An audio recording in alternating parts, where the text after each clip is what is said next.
On Arise TV again, another TV station, you said President Bola Ahmed Tinubu is, disconnected, from the economic and security realities facing Nigerians. Do you believe he is just incompetent, or this is a deliberate move to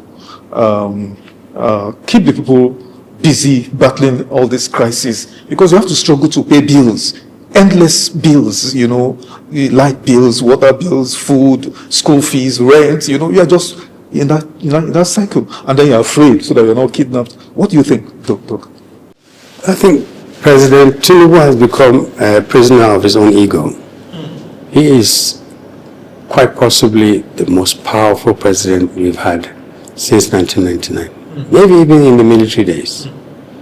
He has amassed so much power around himself.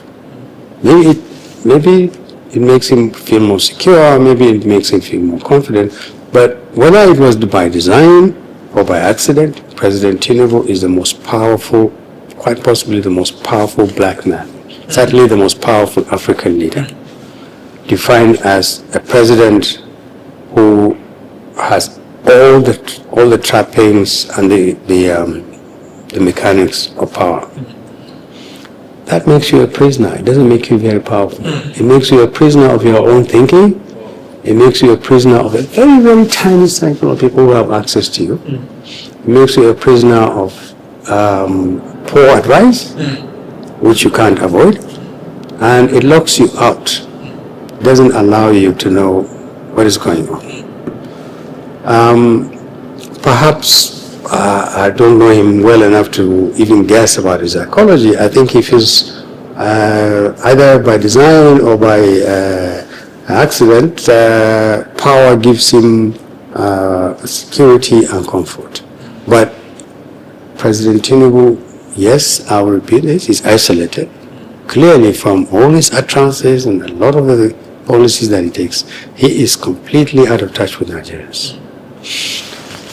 Now, there must be people behind him who are doing a lot of the things that are advising him to do a lot of the things that he's doing.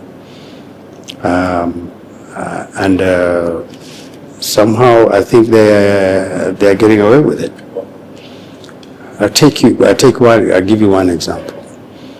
Today, as we begin to get into the high third gear and fourth gear of this competition for 2027, President Tinubu has amassed 32 governors.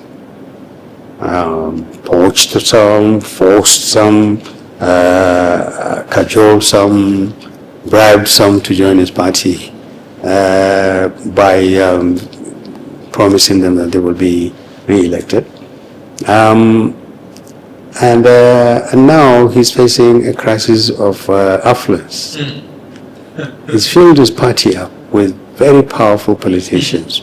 For every important position, governor, senator, house, you had 6 or 7 people, all of them qualified or ambitious for that position.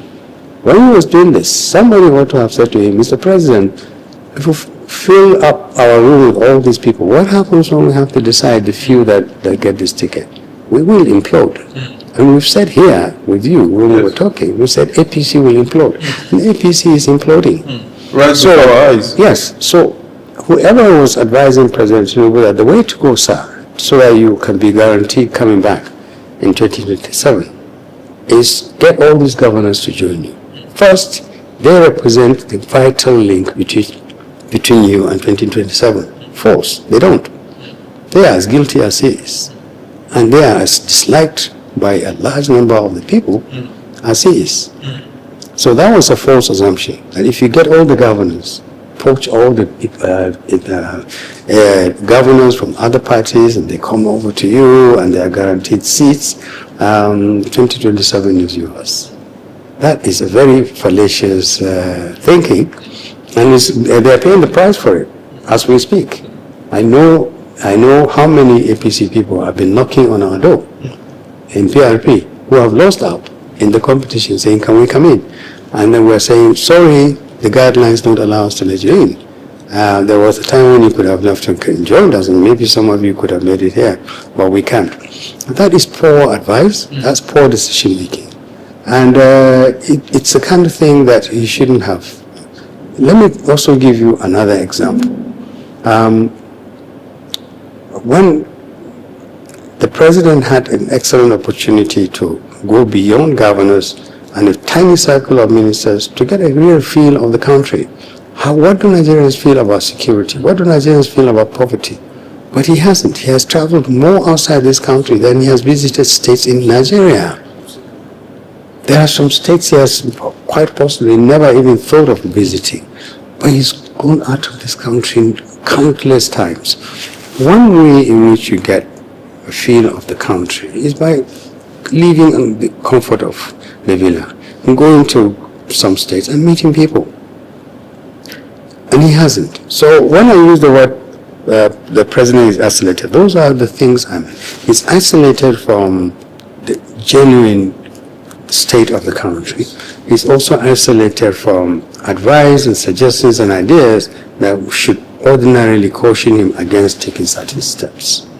And now he's going to have to pay the price for it, because he's going to face a country that is angry, that is alienated from him, that feels he has abandoned it until now, that he's begging for re-election, and is quite possibly going to turn its back on him. And this is why we're hoping, whatever happens, that the 2027 elections will be credible, free and fair. You know, it's interesting you said this, because an APC chieftain, you know, a former minister, federal minister, sat right here where you sat, you know, and said exactly the same thing, that he has tried, he made 3 attempts, failed attempts, to get across to the president, because the president does not have quality advice, and he's made botched attempts to see the president. And I was saying, if a man at that level cannot have access, then, you know. But Doc, you also said one of your interviews that President Tinubu is bad for Nigeria, you know, but incidentally, he got the largest chunk of his votes from the North in 2023. Did the North make a mistake in 2023? Oh, really? I don't think the North made a mistake. First, we have become victims and captives of this rather very damaging, very destructive sentiment that there are 2 Nigerias, the North and South. And if a president comes from the northern part of the country, he has to serve for 8 years.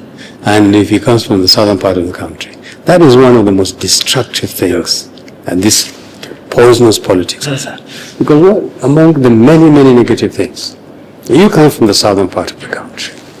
If you run for president for 8 years, it means for those 8 years, the 2 terms you are elected, the other part of the country is entirely and completely locked out in terms of fielding candidates, in terms of asking Nigerians, look at this one. This guy has a lot better qualities. He has more personal integrity, he has a stronger record of competence, he has all the qualities that you need. You lock out everybody. Everybody. This is what is going on now. Everybody says, no. This is the time of Tinubu must be 8 years. Yes. So no northerner should even dare offer to contest. That means more than half of the country, because the North is more than half of Nigeria, more than half of the country is locked out entirely in terms of providing people who could say, I can do better than Tinubu. People will say, no, it's not your turn. Which turn? Whose turn? When do you become to now allocate turns to a country that's so desperate looking for quality? And if we're talking about turns, why does it have to go to another? Why does a Yoruba man have to have 8 years? Rather than Southeast or South-South? Yes.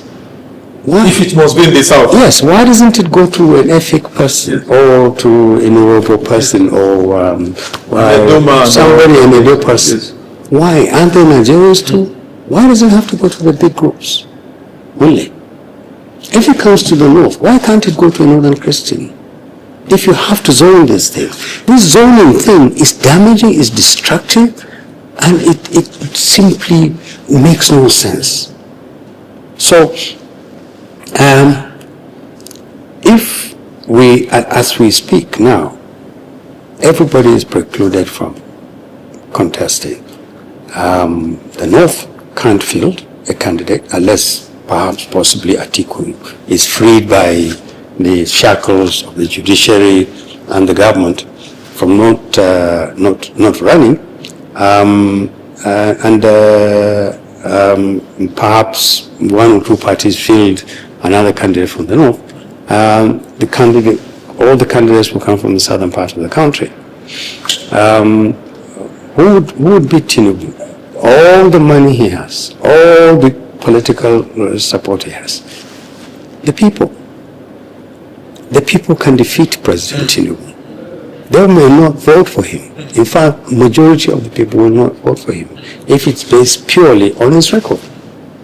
And he cannot go and appeal to them to say, I'm a southerner, so vote for me. What does he say to the northerners? So northerners even make a mistake because of this pervasive idea at the time that allow a southerner to. Two, our Muslim clerics, the people who went to the president, this president, and said, sir, let's try something.